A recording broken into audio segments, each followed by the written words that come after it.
হযরত রাসূল করিম সাল্লাল্লাহু আলাইহি ওয়াসাল্লাম ইরশাদ করেন, আমি আশা রাখি আশুরার রোজার বিনিময়ে আল্লাহ সুবহানাহু ওয়া তাআলা বিগত 1 বৎসরের গুনাহসমূহ মাফ করে দিবেন। সুবহানাল্লাহি ওয়া বিহামদিহি সুবহানাল্লাহিল আযীম।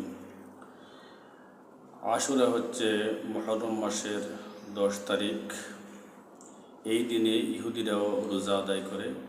এজন্য আল্লাহর নবী সাল্লাল্লাহু আলাইহি ওয়াসাল্লাম বলেন যে তোমরা ইহুদিদের বিরোধিতা করো, অর্থাৎ আশুরা রোজা আদায়ের সময়ে একদিন আগে অথবা একদিন পরে যোগ করে আদায় করো, অর্থাৎ 9 এবং 10 মুহররম অথবা 10 এবং 11 মুহররম, অর্থাৎ 10 তারিখ ঠিক রেখে আগে অথবা পরে একদিন যোগ করে রোজা আদায় করা।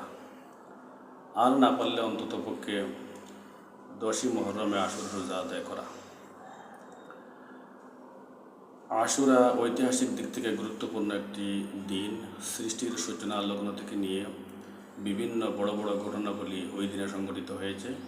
সর্বশেষ 61 হিজরি সনে 10ই মুহররম ফুরাত নদীর তীরে কারবালা প্রান্তরে ইমাম হুসাইন রাদিয়াল্লাহু তাআলা আনহু সহ সপরিবারে শাহাদাত বরণ করেছিলেন সত্য প্রতিষ্ঠার জন্য। তো এই দিনে সুখগাথা এবং বিভিন্ন ধরনের শরীরের মধ্যে আঘাত করে মাতম করা, এগুলো সম্পূর্ণ বিরাট এবং বর্জনীয় কাজ।